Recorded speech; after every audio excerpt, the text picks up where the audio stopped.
Everything might go. All right, good evening. Welcome to the City of East Hampton Zoning Board of Appeals meeting for Thursday, October 13th, 2016. We have a few administrative items to take care of before we begin our public hearings.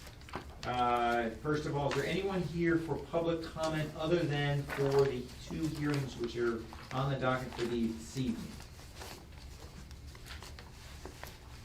Okay. Approval of the minutes from our August 4th, 2016 meeting, as there was no meeting in September. Make a motion, we approve the minutes. All right. A second motion? Okay, all in favor? Okay, motion passed. Do we have any correspondences or non-related to hearings that are on the docket? So there are a bunch of decisions from the planning board that from September and October, and the community planning, citizen planning training collaborative has their fall workshops, so that's. Those are very good if you got it. Excuse me. Okay, well, we can look at those planning board items if, on our little breaks here along the way. Okay, is it now 6:35? We're good? Okay, our first hearing is Diane Carroll of 77 Strong Street, seeking a special permit for construction of an accessory apartment in accordance with zoning law 8.5 of the East Hampton zoning ordinance. Subject property is located at 77 Strong Street, parcel ID 174-189, and zoned residential rural B, and it's in an R40 zone. Diane, are you present? You are present. Okay. Well, we've received your application. What can you tell us? My daughter's been speaking. Okay. Right, so, Can you state your name? Lisa Carroll, Okay. yes. So, Do you live at I do not live at the residence, I live in South Village. Okay. But both my parents live there, along with my two younger brothers, Brian and Alan Carroll. They are both handicapped and remain living at home Okay. and will for the rest of their life. The idea in our sort of family plan is that they will remain in the home with my parents, and we will bring in people to help out. And we're at that stage where we're gonna start transitioning to getting some people to come in the home, help with the boys. I still don't call them boys, even though they're not, they're 45 years old. And so this idea of the accessory apartment, which will not exceed like 20 by 24, in fact, it'd probably be smaller than that. Won't be seen from the road even. They have a fence that surrounds the yard, and it's gonna go off the back of the garage. I think you have a Yes. sort We have of that. idea We of have what. that. We have that. So the idea is that my parents will be moving into that as we transition to bring someone into the home, probably, caregivers that would, hopefully we find nice people. That would live in the home. My parents will still be there, and it's a transition. Okay. And that's, So it is for use of of a family member, it is Yeah, not it's an not. apartment that you're gonna Correct. lease? They will live in it. Okay, Right. that was one question that Right. came up in my initial review. Okay. Does anybody on the board have any specific questions that they would like to ask? I have a question about the setback along Sterling Drive. Only because it's non-conforming now, because the front setback is 50 feet, but the garage, it says here is 30, although I assume that 30 feet is to the Yeah. street pavement, not to the property line. So I can answer that if you'd like. Well, it's not, okay, yeah. So in the zoning ordinance under the table of uses for setbacks, lots of record that were laid out before 1972 in the R40 district are subject to the R15 setback requirements. Okay, yeah, I have no idea that that's in here. Yeah, it's like a tiny little footnote at the bottom of the chart, so, What is the R15 front yard setback? off the top of my head, I think it's 30 feet, but Well, my concern was whatever it is, because it's non-conforming, is that there's a curve in Sterling Drive. And will the addition be because of the shape of the lot? If you look at It the, won't go beyond Because- where the garage is. Right, Because no, what she's this- saying is the way it's for. Yeah. It comes in closer, and my concern is that we might have another problem with the building official if the setback is Yeah. a different distance up Yeah, well, here. Yeah, but it's not gonna go that far, so it shouldn't, In fact, yeah. so this is the existing, so it's gonna go off here, it probably won't even go past this. So Okay. we're looking at, All right, okay. Yeah, I- that's the deck. so you're looking at like here. So this distance here. As long as it Was stays the this too same. different? I Yeah. can't imagine. Yeah. You could condition it so that it's, Ooh, sorry. that it must maintain that 30-foot setback along Sterling. Well, Drive. whatever the, I don't think the garage is 30 feet, but whatever the garage setback is. Yeah, so it would maintain. The current garage. The current garage, Maintain- maintain the existing garage setback. Right. right. Yeah, it's, there are no plans to go further than that. Okay. Even though it's We Would you try like to- we try to make sure when we make, Yeah. and when we write a decision, Mhm. that should someone question it down the line, Okay. that there's, no, this is what the intent of the decision was. Mm-hmm. Okay. Is there anyone in the audience who's here to speak on behalf or in concern of this application? Okay. Anyone else have any questions concerning the uses or anything like that? Jamie mentioned that they didn't include elevations. I'm assuming, I think a condition should be that the exterior of the addition be in keeping with the exterior of the existing house. Right. The siding, same color, Yeah. same Mhm. texture, Can you say that same. again? Sorry, I missed That's a that. good point. No, that's a good point. That the You're spelling exterior- it out. Yeah, the exterior of the new addition be in keeping with the existing Right. house. The Right. same color, same siding style. Mhm. Is the roof pitch gonna be similar? Yes. Mhm. Okay, the roof pitch, In fact, it's probably gonna look like for the garage, it's not even Mhm. gonna. Yeah. well, that's what we want it Yeah, to look like. Right, exactly, no, we have no interest in making it weird either. Stand out. And we don't In want fact, two we don't have the stories. money to make it, you know. It's a great nice either. looking home and everything. Yeah. Well, it is, and it's It gonna is. stay that way,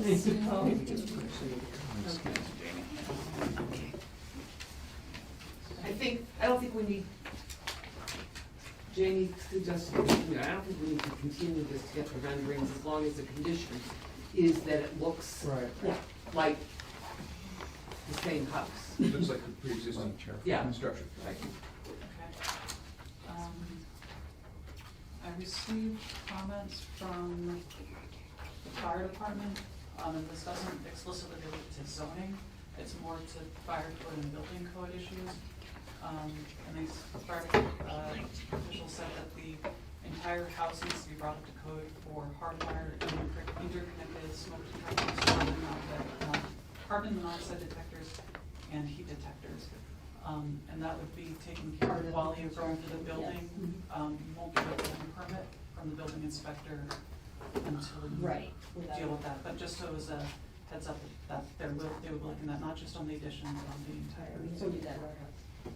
Oh, so we have a piece. No, you have battery operated Oh, right now. okay. Oh, they have to be hardwired, okay. It's gonna be hardwired, yes. Okay, and the other condition, per Jamie's comments, would be applicant must file a declaration of covenant stating that the right to rent the accessory apartment at this property ceases upon the sale of the property or any transfer of title. Question about that, if you and your husband predecease your kids and they wanna stay there, can we change that so the house can be in their name? It already is. Oh, it already I mean, is? it's in trust right It's now. in trust. Okay, Yeah. so we don't have to worry about the title. Okay, I because just that didn't was want, that was something that did come up in my Yeah. No, we've already taken care of all the Okay, we don't want you to, Yeah. something with the ownership later on. Right, this whole exercise is so that they stay in the home forever, that's their Okay. place. Right. And that the new owner may apply to the zoning board of appeals to transfer the special permit in order to resume use of the accessory apartment. Applicant must provide a copy of the recorded declaration to the zoning board of appeals and city clerk. So we have proposed 3 conditions. We have, let me write these down so we. Well, Jamie, yeah, okay. Jamie, you have them. I but have you- them, and so as long as the board's agreed and the applicants agreed, then we can just say what the conditions and, Okay, I wanna make sure that when we make the motion, we don't have to. so it's that it won't be any closer than the existing garage Correct. to Sterling Drive. Mhm. That the exterior of the new addition be in keeping with the existing house color, siding, roof pitch, Correct, and that the declaration of covenants must be filed at the registry of deeds. yes. As stated. Has to. Okay, there are conditions that we have to review, in all applications for special permits. And it goes on for like a page and a half. We would really like to narrow it down to a Cliff Notes version, but we haven't been able to do that yet. But we'll review these quickly, per ordinance 12.75 special permit application. The name of the project is listed, the name and address of the homeowner is listed, the name and address of all owners abutting the parcels within 300 feet were notified. Existing lot lines, easements, right of ways were reviewed. The location and use of existing proposed buildings and structures within the development. See, this is the problem, it's geared, At the- what's that? You're looking at the application requirements? You want 12.79. 12.79, I looked, did not turn to the right page. Oh, criteria approval, I'm sorry, I back up. So, conformance within the provision of the ordinance with the city of East Hampton, which we reviewed. Protection of the city amenities and abutting properties, which minimizing any detrimental or offensive uses, destruction of unique or important natural scenic or historic features on the site. So you're not gonna cut down any big trees, because if you do that, you have to contact the tree warden and everything like that. We're not concerned about a safety or traffic impact. The sewage and refuse is gonna be similar to what you're using, because Oh, it's yeah, the same number of it's all the people. And you have municipal. And it's all municipal. Yep. There's no aquifer, wetland, watershed issues. You're not going to increase the city's water supply use or distribution or sewage collection. There's no need for additional off-street parking. You already have a fence around the property, you said? Okay, so there's no need for additional vegetative buffers. Minimization of area where the existing vegetation to be removed, we don't have to worry about that.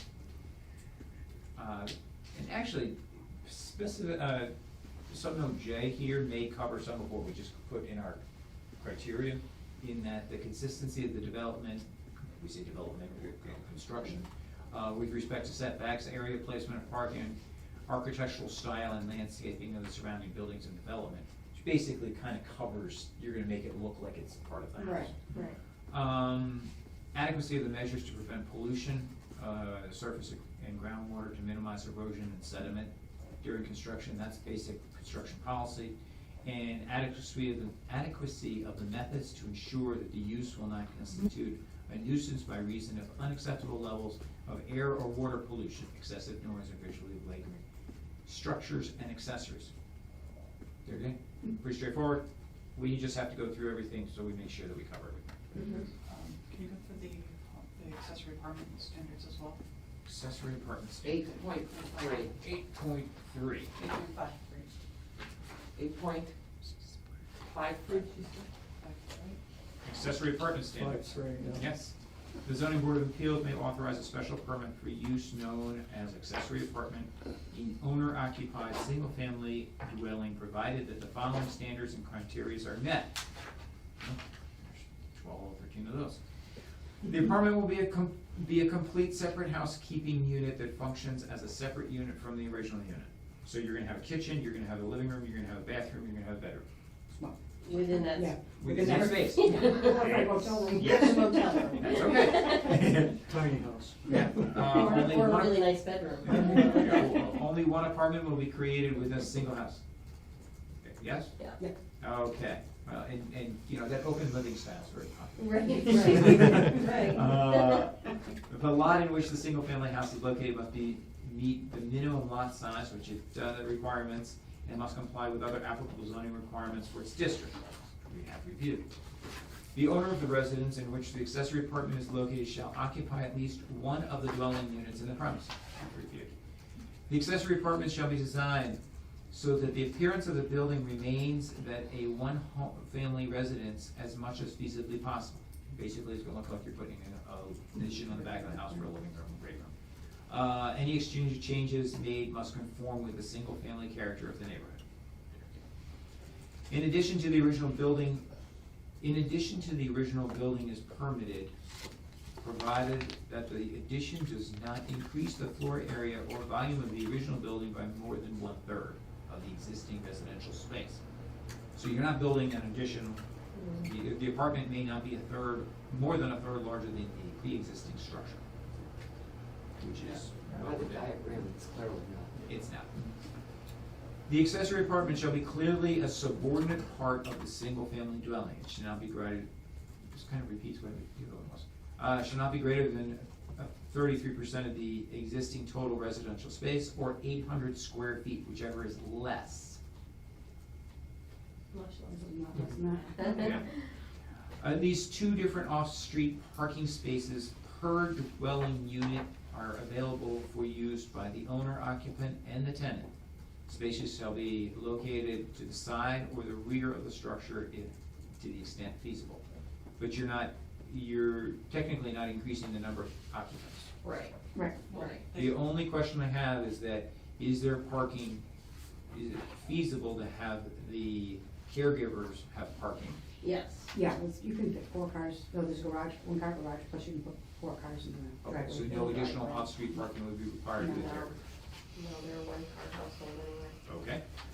For dwellings to be served by on-site septic, we're not concerned about that. The construction of any accessory apartment must be in conformity with the state building codes, which is straightforward, which you have to, because you're getting a permit, and the fire inspector's already come back and required it. Okay.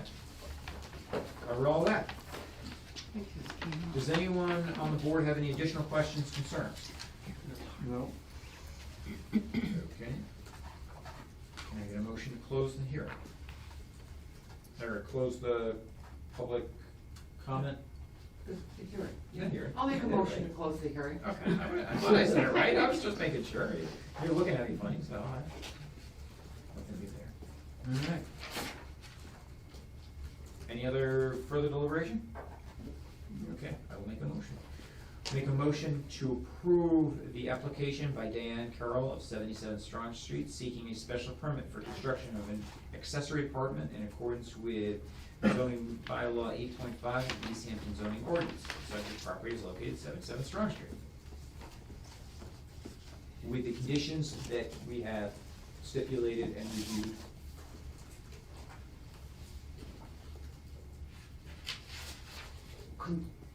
You could say concerning setbacks, appearance of the apartment, and what's the thing called in land records? Use the The covenant. the covenant. Use on the- covenants. Thank All you. right. Second. Tony gets a second. All right. All in favor? Unanimous, so approved. Congratulations. Thank you. It typically takes a week to 2 for us to write the decision, at which point, once the decision has been made and stamped by the city clerk, it then has a 20 or 30 day, I don't know, 20-day review appeal period. After which point, you may then apply for your building permit. Oh. Okay, so you're still about a month out. Okay, that's fine. Plus. Okay, All right, Yes, appreciate it, sir. thank you very much. all right, very welcome. You guys want to, Yeah. you don't have to stick to it. Thank you, everybody. Thanks a lot. Okay,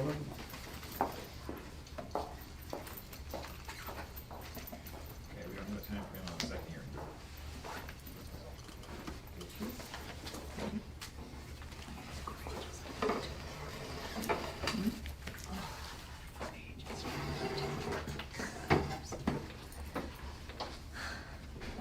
You ready again?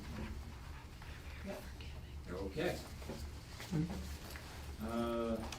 I'm sorry if I mispronounced your name. Brain. I thought that's what it was from the last time, so I just wanted to make sure. Public hearing for Russell Brain of 82 Parkville Road, appealing the building commissioner's denial of a building permit for construction of an accessory apartment in accordance with bylaw 13.0 of the East Hampton zoning ordinance.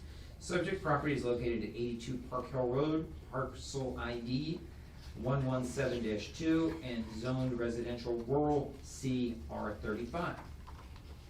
Mr. Brain. I I'll speak would, on his behalf, if you don't mind. this is Okay. Tom Miranda, an attorney that helped us unpack this whole thing and understand it better. And he's Okay. Hi, my name is Tom Miranda, I'm from Northampton, and have an office in Northampton.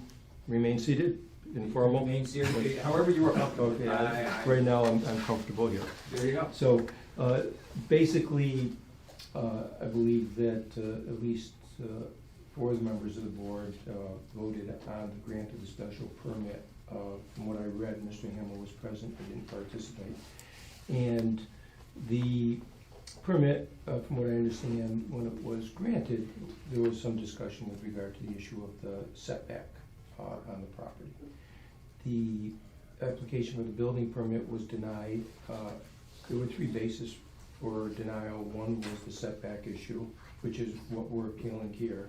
Another was the fee to be paid and some additional information that Mr. Vadenkevich requested for the construction of the home. The home store, which is Modular Home Company, has communicated with the building inspector and has prepared and provided the additional information that he was looking for. And if we are successful in getting a necessary decision tonight with regard to the location of the premises, we, obviously it'll be, the fee that's established will be paid along with the application to the building inspector. So the issue that's before the board tonight is this issue of the setback. And the, would you like me to bring out a plan, or are you all familiar with the? I'm relatively familiar. You guys And- need a plot plan so you can kind of look at it? If I may come up here? I mean, we have a use size one. Yes, and I believe attached to your, attached is Exhibit C to the narrative that we prepared is a survey showing the location of,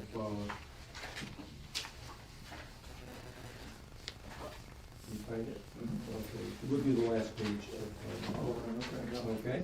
And the lot with all the buildings on it is the lot that is the residential lot, and surrounded by the APR lot. Right. Okay, and as you're looking at the plan, in the northeast corner, which is up the hill on Park Hill Road, is the location of the accessory building.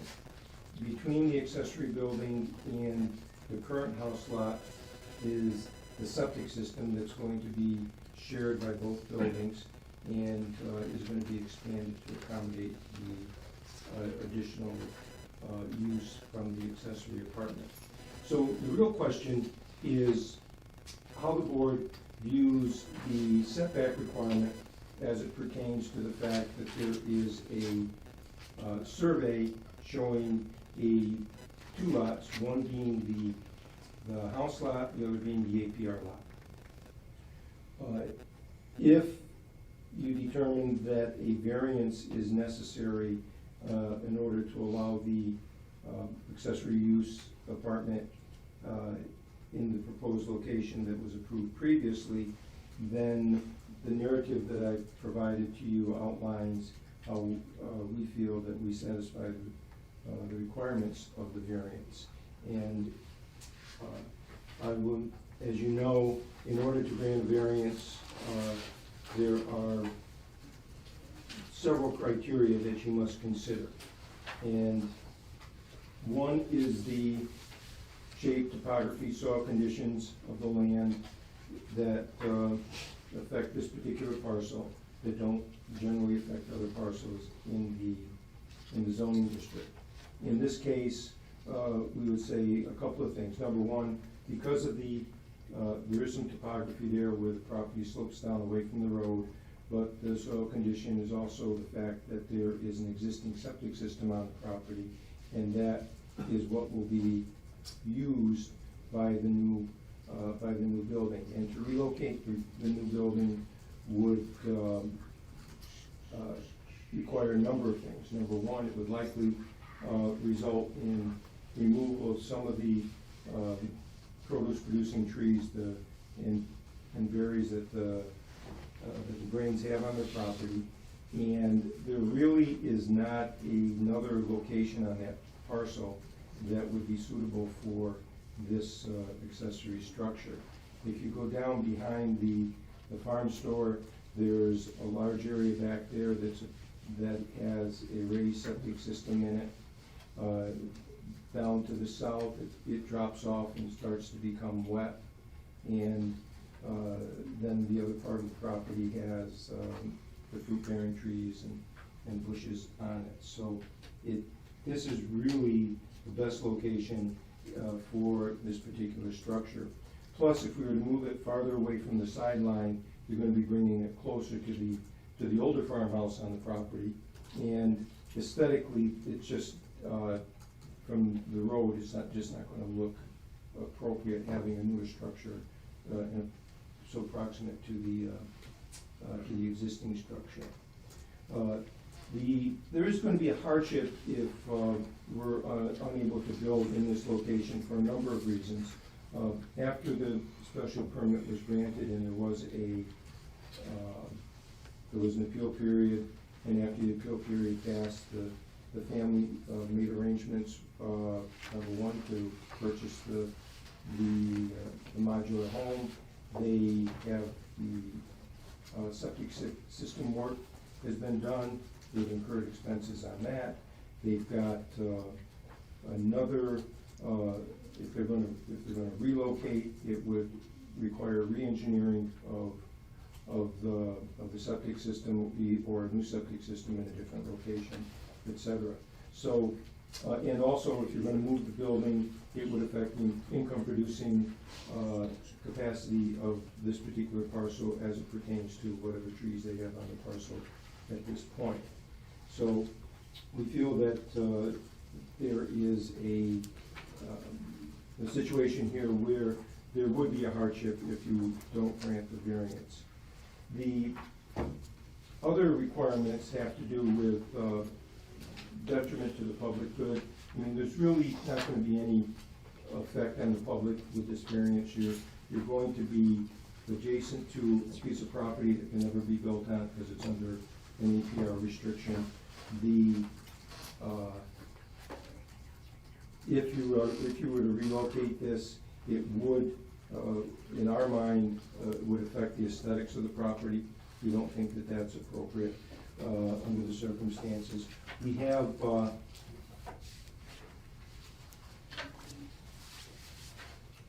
a unique situation here in that this house lot parcel is the parcel on which all the farm buildings are located and to be located.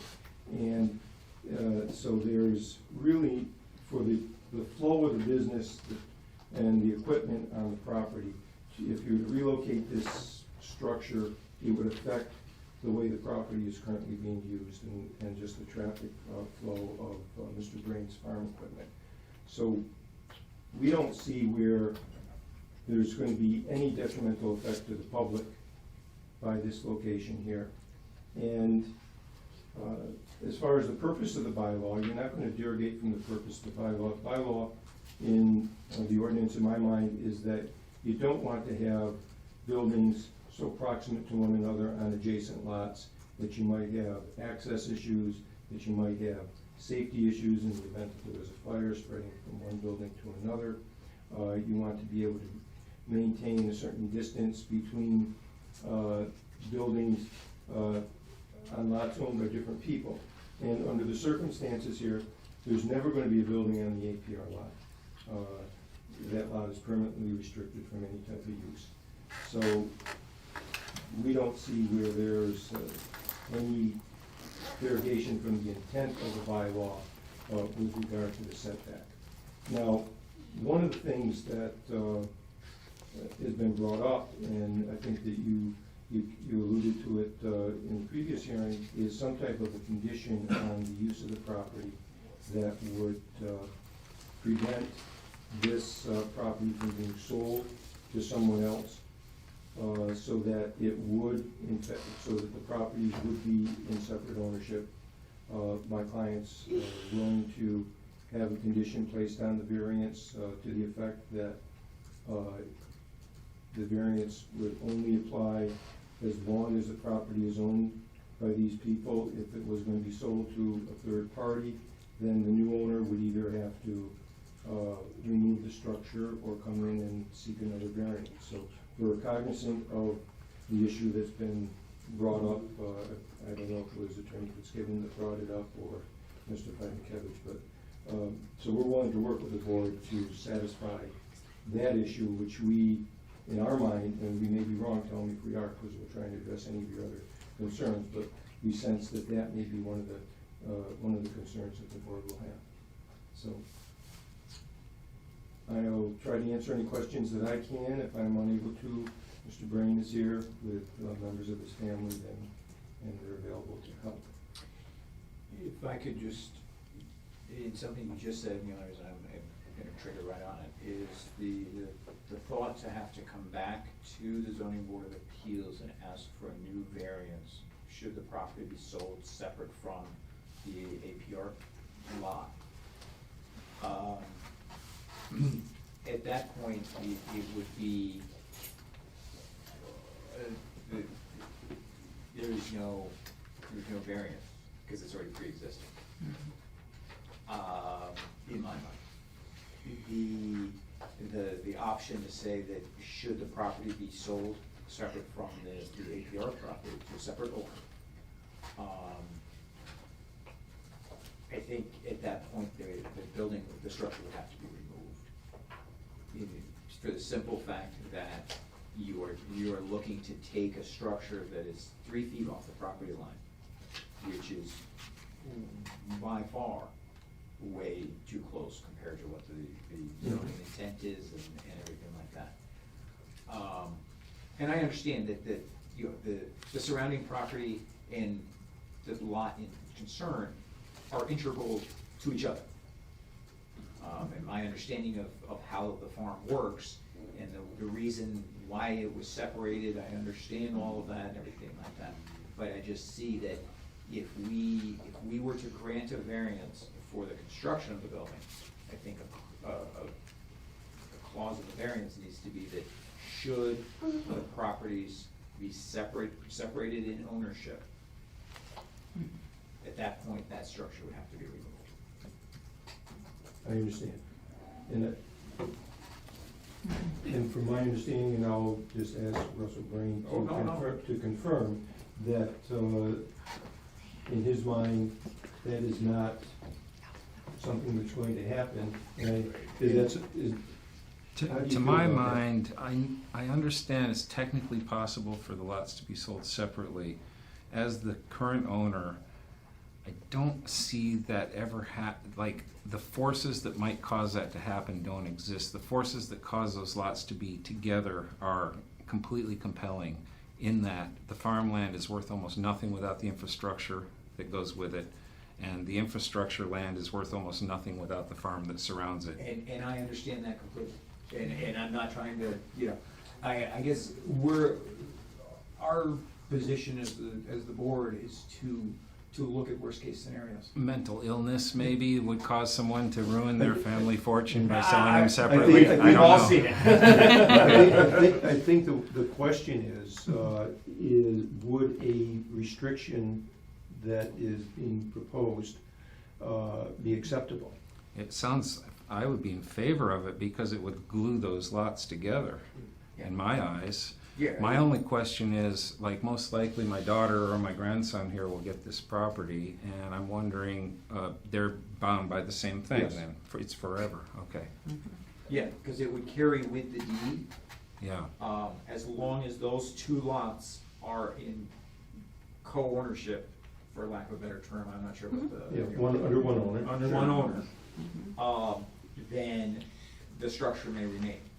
I would love to leave this property in a state that it's more protected than when I got it. You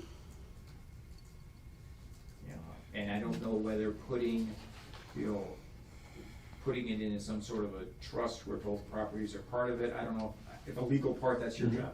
And I don't know what the option is there to prevent the possibility of the properties being separated. I think that to try to do it in any fashion other than a condition, if the properties are to be separated, and put it in the variance itself, then this structure needs to be removed, is the best way to do it. Because if you have, if you try to put other types of restrictions on it, under property law, after 30 years, those restrictions no longer can be enforceable, potentially no longer enforceable unless they're renewed, and there's no guarantee that it'll be renewed. Right. So, to meet what your goal is and what Mr. Grain's goal is, I personally feel that the best way to do it is to make it a restriction in the variance itself. That will be, The memo that Jamie said that proposed condition there, pretty much, that's exactly what it says. Yeah. That it always has to be sold together and always has to stay together. Yeah.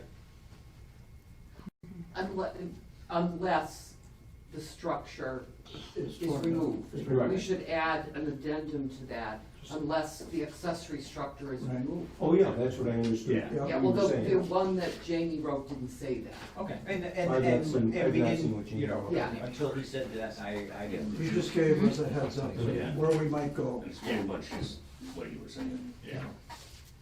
but that's a good addition to.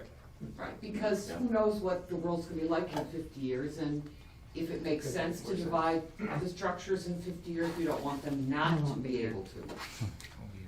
But we want to make sure that the intent of the decision is that the properties were to stay together, but if they don't, that accessory unit.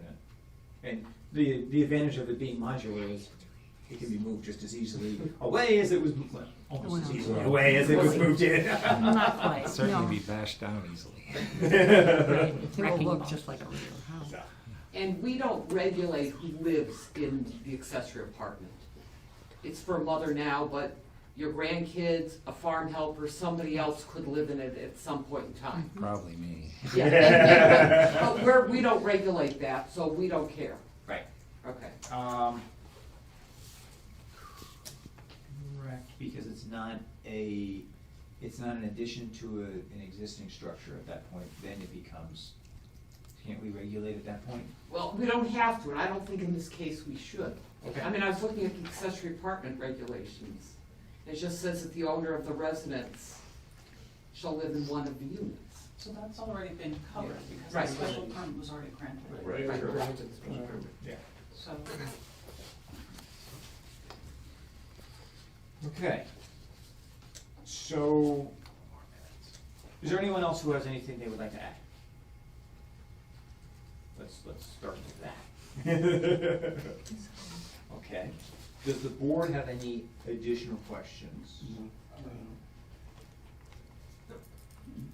can I ask? Yes. Sounds like you guys are going the variance route. Yes. That is the plan. Okay. Yes. I think that's I think that's the ideal. cleanest. It's a cleaner way to do it, and Yeah. That's not really a smart move. It was, kind of laid out pretty easily for us. You came well prepared to defend, to get a variance rather than some people that show up here and not realize what the variance requirement is for the state of Massachusetts. So, so if there's no other questions, other concerns, I guess we can go ahead and make a motion for the property. I just wanna make sure, I need this note just so I can read it clearly. Yeah.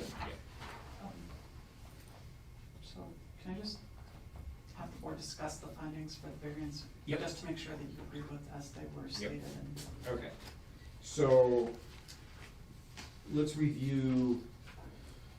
It's easier back here. We have a cheat sheet for the reasons tonight, someone opened for us. Yeah, I know, it was quite nice. So the variance, section 13.13 of the variance must be with respect to a particular parcel of land or to an existing building on that land. Do we agree all meets that requirement?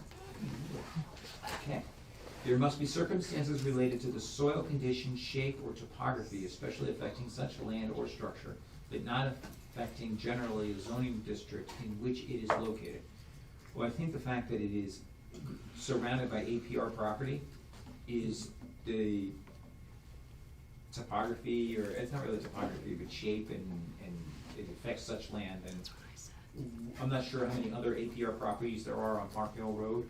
I'm not sure if Echo Hill is, or anything At else. least one. Russell? There's three I altogether. think There's there's, 3 altogether? I think so. Okay, so there is a possibility that we could be, I don't want to say confronted, but, run into the situation again at somebody else within the same general district.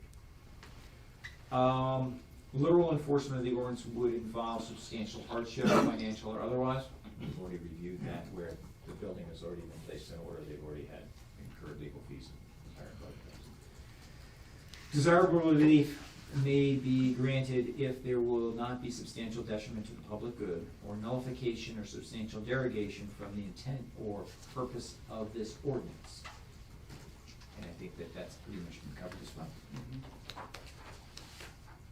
So, we don't have to go through the special permit conditions again, because you did that first time. We wanna do the. Yes, that's what I have right here. So,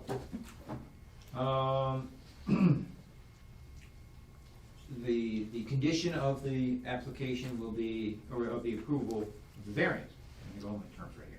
The condition of the variance will be the applicant must file a restrictive covenant that joins the lots together in perpetuity, or that requires upon transfer of ownership that both lots be transferred together to the same entity, and that neither lot can be transferred to separate entities, and provide a copy of the recorded declaration to the zoning board of appeals. If not, the structure must be removed. I I think you wanted to do that on the variance I itself. think you were going to not do as it a with separate- not, I think you were going to do it as a condition of the variance, that if properties was sold to, if the house lot and the APR lot were separated, that the building must be removed. You don't, if you put the restrictive covenant on, Then we don't need it. no, if you put the restrictive covenant on, 30 years from now, it goes away.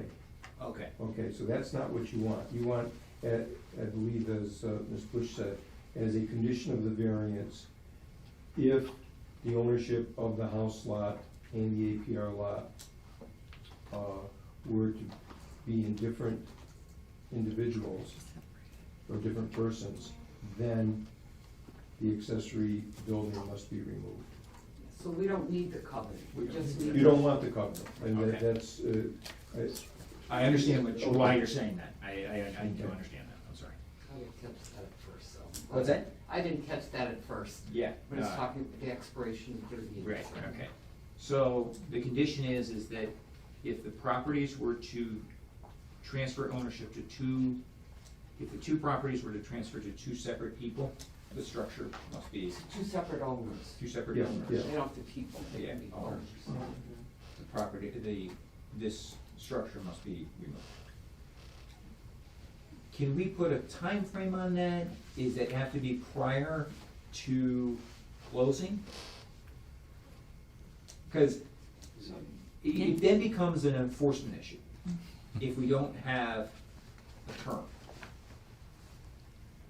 If we say that structure must be Prior removed, to the sale, maybe. does it have to be prior to closing? Does it have to be within 60 days of closing? I think prior to the closing is cleaner. Mhm. Because they say it's never gonna happen, so I don't think you should I worry understand. about that. I would say prior to the conveyance, something to that effect, as opposed to the word closing, Okay. or prior to the transfer, Prior to the transfer of title? Or, yes. I wanna make sure the terms are. Well, we're talking somebody looking at this 35 years from now. Exactly. But then the term closing could have a different meaning then. Yeah. Yeah. So I just wanna make sure that we all agree what should happen, when does it have to happen by? So it's, You okay with that, Jane? Yeah, I'm just, so if the ownership of the house lot and the vehicle lot is separated from the accessory, separated, then the accessory building must be removed prior to the transfer of title? To the, Yeah, I think prior transfer of title is, yep.